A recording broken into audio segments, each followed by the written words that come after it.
You probably already know that Dustin Diamond had a strange career that spanned playing Screech for too long, celebrity boxing, and touring as a stand-up comedian. In this video, we're going to take a deep dive into some of his TV and movie appearances where he was cast as himself. Fun fact, there are 11 of these instances. That's 21% of his characters just being him. Dustin's first appearance as himself was in the NBC special Attack of the Killer Bee Movies, hosted by Elvira, Mistress of the Dark. Elvira is second best known for her TV show Movie Macabre, in which she presents a campy movie and riffs on it throughout. NBC brought her on for a special to showcase 4 abridged Bee movies: The Wasp Woman, Killers from Space, The Navy vs. the Night Monsters, and Monster from Green Hell. And nobody likes scary movies better than those teens. Luckily, 5 of the coolest volunteered to help me. The cool teens Elvira refers to are stars of NBC Saturday morning teen shows, including Dustin Diamond. Dustin Diamond is cool? The special is bad. The movies are cut down so much, there's zero way to get invested in them. No, the only reason to watch is for the riffing, which looks like this. Hey, leave that poor kitty alone. Something important. Oh, my jammies are really uncomfortable. But You know that Harry look is very European. And those were the clever clips. It is just bad. There are some things to note, however. I'm losing contact. Hey, it's Screech's dad. That's not Screech's dad. This is Screech's, or at least Dustin Diamond's, dad. Glutton for punishment? I obviously am. I sat through this entire special. You are gonna love this next one. Navy versus the Night Monsters. It stars that guy that played Bud on Father Knows Best. Anyway, he was like this kid actor whose career was like totally washed up by the time he was 17. And he never, but I am sure that would never happen with you guys. What? It's funny because, who are these kids? The 4 movies are finally over, and the special ends with the kids tying up Elvira and leaving her to watch the entire run of Full House. Moving on. Dustin's next appearance as himself would be 5 years later on the TNBC show Hangtime. I guess he didn't get enough of sharing the screen with Megan Parlin that he had to be on her show. I've already covered the oddity of the Hangtime appearances, so we'll fast forward 2 years to the show Off Center. Off Center was a WB show that starred Finch from American Pie, Harold from the Harold and Kumar movies, and, oh hello, Professor Slater from Community. In this particular episode, rapper friend Status Quo is rolling with a posse that includes the original Black Power Ranger, as well as Kenan freaking Thompson. But it seems like the posse is full of yes men. I mean, check out their reaction to this joke. It seems today I was being served by a waiter with a brace on each arm. And I said, he looks like a bionic waiter.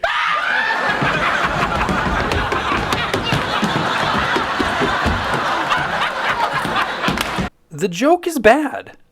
The reaction is amazing. The friends set out to prove that the posse will say yes to anything.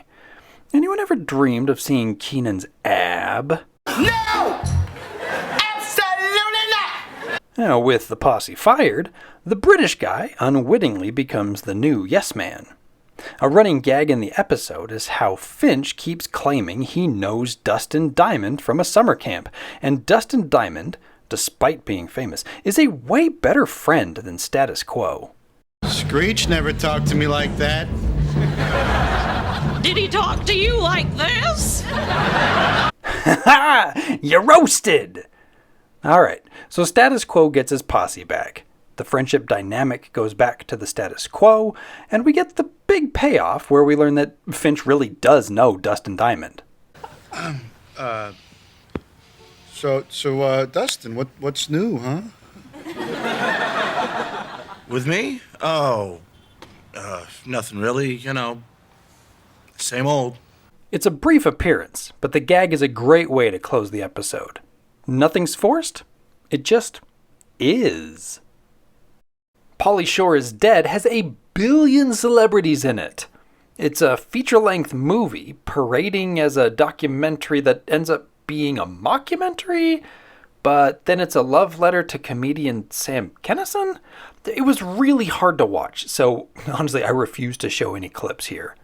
Dustin Diamond has an early blink and you'll miss him cameo leaving a television show premiere party, and even Mario Lopez gets a blink and you'll miss him cameo where he quickly steals Pauly Shore's girlfriend. Now, while I despised Pauly Shore is Dead, I don't mind Dicky Roberts' former child star.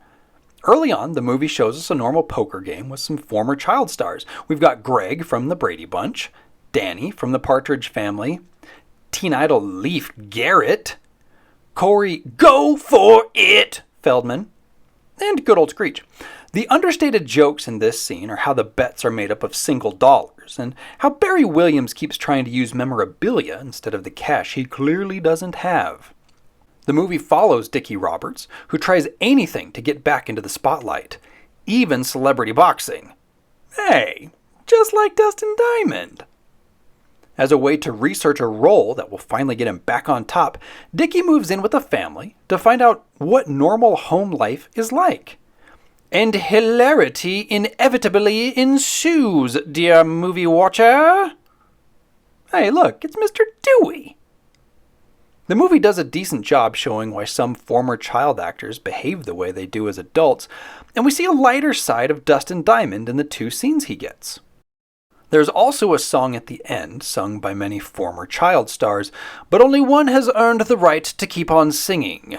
Mr. Corey Feldman! Go for it, let's go for it. Burst into the club, let's start tearing it up. No!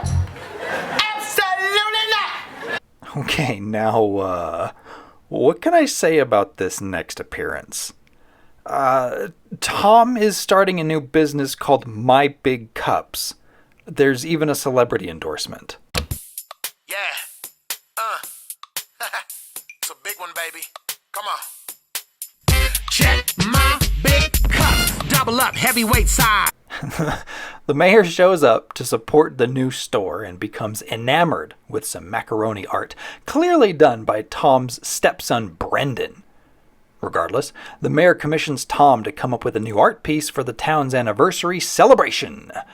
It does not go well, and everyone hates it, and his new wife calls him a child art thief.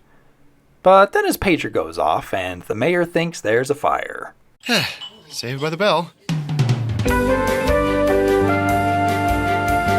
And there's Dustin Diamond's appearance.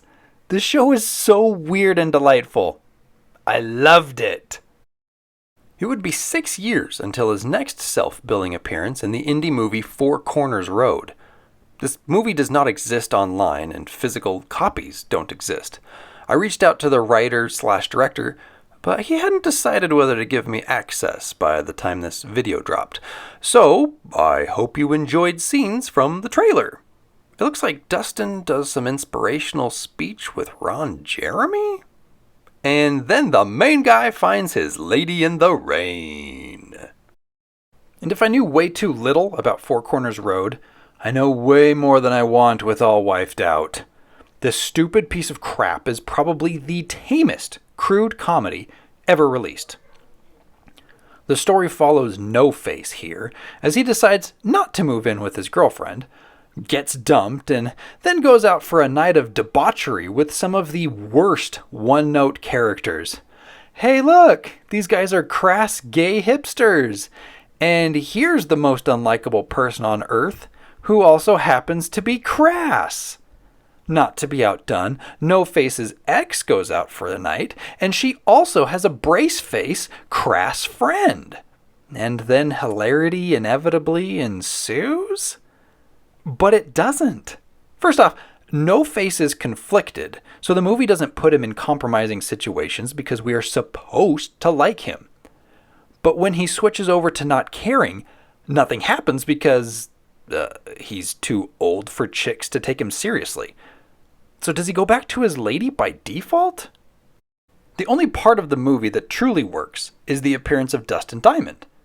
The movie tries to capitalize on the absurd, but Dustin's Fight Club is the only time it works. And it is laugh-out-loud funny, as No Face is hesitant to hurt Screech. Fortunately, not Seth Meyers is okay with it. The story is so devoid of merit, it's no wonder the bit characters are featured on the movie poster. It's even made to seem that they are the stars of the whole movie. And does it become a staple in Dustin Diamond movies for guys to not own an umbrella? We'll have to keep our eyes peeled as we move on. Oh, wait, before we move on, I would like to acknowledge that we finally get an answer to the question, what would we get if we just mashed the LMFAO guys together? The next credit is a little odd, as it says that Mike and Corey in La La Land is a TV show and that Dustin Diamond's appearance is rumored. Well, calling this a TV show is a mighty stretch, since the only content that exists are short, very poorly paced attempts at comedy. And don't let that one 7.7 million views video fool you. Racist Captain America is a great premise, but the execution just makes it clickbait. The guys had an Indiegogo page to raise money to produce more videos to sell as a television show, but it didn't pan out. The guys even said they were doing yard work to get celebrities to appear, apparently including Dustin Diamond. So that's why Dustin's involvement is rumored. Not a real show, not a real appearance. And I know I've already spent too much time on this non-appearance, but please allow me a moment more to dunk on some campaign swag. If you want that Joe Estevez Cup of Joe mug, $100. But hey, if that's too much for you, how about $50? It's the same perk, one is just twice as much. And 4 people claimed the higher amount. Thanks for getting our moms to also contribute, dads. Perhaps the better question, why are these novelty mugs worth more than Nichelle's boobs? Nichelle, girl, I'm sorry you didn't have the confidence to demand that your boobs be priced higher than a goofy green shirt. To me, your boobs are worth more than even the Season 1 hard copy, because your boobs still exist, and Season 1 never did. Stupid Hype is about a white guy from the 90s trying to rap, which is obviously a terrible idea. Ooh, self-burn. IMDb lists this as a TV movie, but the release was actually done as a web series distributed by the CW. While this vanity project is well produced, there are really only 2 reasons to watch. First, the side character Guru, played wonderfully by John Huertas, or Miguel from This Is Us, is objectively great. Second, Tina. Yes, I like looking at her. It's basically like the movie Ghost Rider. It's not good, but it's got great production, a great side character in Sam Elliott, and Eva Mendes. Yes, I like looking at her. Back to Stupid Hype. There's a comment in an earlier episode about how Screech was black. Dustin Diamond appears later in a hellish vision to confirm it. Gosh dang, the crap I have to watch for these videos. And speaking of various forms of hell, Dustin's last appearance as himself was in Your Pretty Face is Going to Hell. In this absurd and unsettling show, Dustin dies and earns the eternal torment of, I'm in a sitcom. At first, Dustin can't believe it. You're in hell. What? Yeah. Why? For a lot of reasons that I think that you know. Joke's on the devil, however, as Dustin oddly likes the idea of rewriting his inner struggles of being a young sitcom star turned heel. It's meta. It's fun. Way to be a good sport, Dustin. And that's a wrap on Dustin Diamond's appearances as himself. Some barely warrant the credit, while others serve to add to the narrative of the show. Either way, that was a pretty interesting ride. You're a beautiful girl, Nora. Is that all? Well, there's your chest.